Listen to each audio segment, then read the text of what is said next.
You know those moments where you open a message and immediately feel like you've done something wrong? That was me, reading a birthday invitation I got recently on WhatsApp. It started off innocent enough. A 50th birthday celebration, casual tone, a winky face, all fine. And then, somewhere around the fourth paragraph, things took a turn. There were instructions, disclaimers, clarifications, even a friendly reminder that gifts would be confiscated. Yes, really.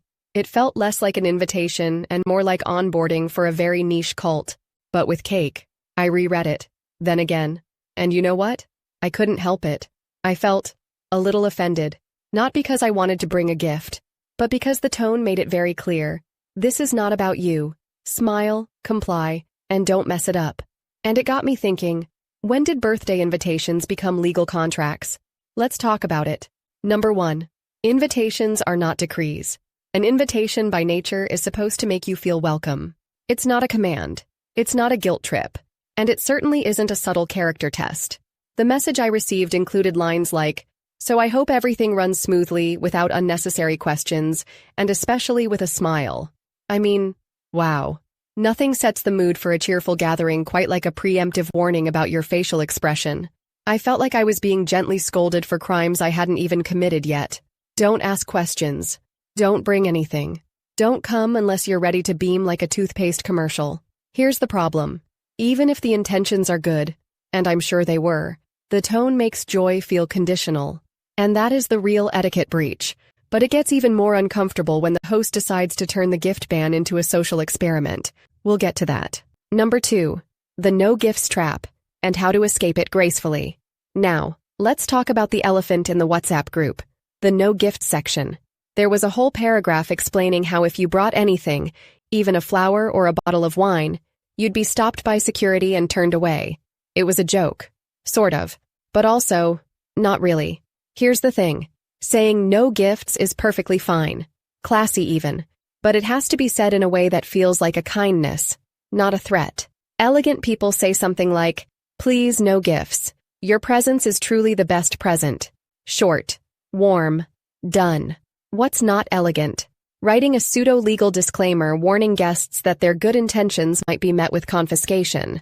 When people feel forced not to give, or worse, shamed for trying, it's no longer generosity. It's social compliance, and no one feels good about that. Number 3. Micromanaging guests kills the vibe. There was one sentence that really stuck with me. Whatever you bring, you'll have to take home, or consume. Because you know I'm a man of principles. Now, I know this was meant to be tongue-in-cheek, but it still hits the ear wrong. It creates a mood, one that says, I've created a test. Try not to fail. Here's the quiet truth. Real hospitality doesn't micromanage. It trusts. When a host starts listing rules like a flight attendant at gate C23, no liquids, no wrapped items, no sharp objects, it takes the joy out of showing up. And that's the heart of etiquette, making people feel safe, comfortable, and appreciated. Even if you're quirky, even if you have preferences, there's a way to say things without making people feel like they're already in trouble. Number 4. Surprise gifts shouldn't come with homework. At one point, the host added, "On the day of the event, I'll tell you what I want as a gift. Everyone will be able to fulfill it, if you put in at least minimal effort." Okay, so now we're not just avoiding gifts. We're signing up for a mystery task, with a performance evaluation. This is where classy etiquette draws a very firm line. Elegant communication is clear and simple. If you truly don't want anything, say that. If you do want something specific, say that too. But dangling a surprise wish over people's heads while banning everything else? That's not charming. That's manipulative. It also adds stress. Suddenly, the party has a hidden assignment. No one knows what it is. But if they mess it up, they're clearly not trying hard enough. Doesn't exactly scream, relaxed family gathering. Number 5. The true tone of elegance. Let's pause for a moment. Because I don't think this person meant to sound controlling, or dramatic, or exhausting. I think he wanted to feel seen, to mark a milestone in a way that reflected who he is. That's human. But when we confuse expressing ourselves with offloading our emotional baggage, it becomes a problem for everyone else in the room. True elegance is not about hiding your personality. It's about considering how your words land on others. It's the art of hosting without making guests feel like they're being hosted at. And in that sense, this invitation didn't feel like an invite. It felt like an obligation. A pop quiz disguised as a party. Number 6. My honest reaction: should I still go? And here's where I'm torn. Because on one hand, I care about the person. I understand their sense of humor. I know it was meant to be lighthearted. But on the other hand, I don't feel welcome. I feel like I've already failed the vibe check just by having an emotional response to the invitation. That's the strange paradox of modern etiquette. We say, come as you are, but then hand out a list of how not to be. We say, no gifts, but secretly hope for one that's just right. We say, bring joy, but forget that joy can't be summoned on command, especially when the pre-party mood is set with legal disclaimers and security checkpoints. So no, I'm not planning on bringing a forbidden bouquet, but I am still deciding whether to bring myself. Because real etiquette isn't about being correct. It's about being kind. And sometimes, what's correct on paper still doesn't feel good in the heart. Number 7. When humor hides a hostile subtext. Somewhere near the end of the message, the host added, "Yes, you all know me well, so please respect this request I have for you. Signed, your stubborn, vain, but still lovable, John." Now, on paper, that sounds self-deprecating, even endearing.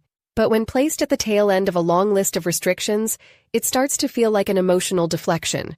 Like saying, yes, I'm being demanding, but it's just who I am, so you're not allowed to be bothered by it. And this is a subtle etiquette misstep that's more common than we admit, using quirkiness to excuse controlling behavior. Humor can be disarming, yes, but when it's used to soften an iron rulebook, it puts guests in a strange bind. Smile along or risk looking like you can't take a joke.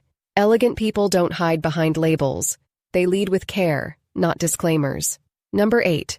What classy invitations actually do. Let's flip it. What does a classy birthday invitation look like?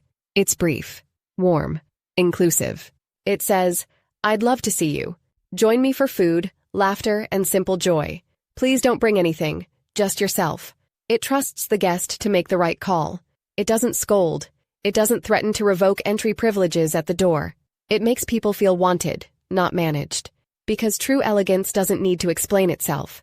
It shows up in tone, in care, in how we make people feel, especially before the party even begins.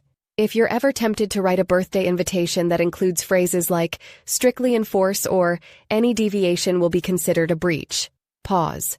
Maybe step away from the keyboard. Maybe pour a glass of wine. And then start again, this time with the guest in mind.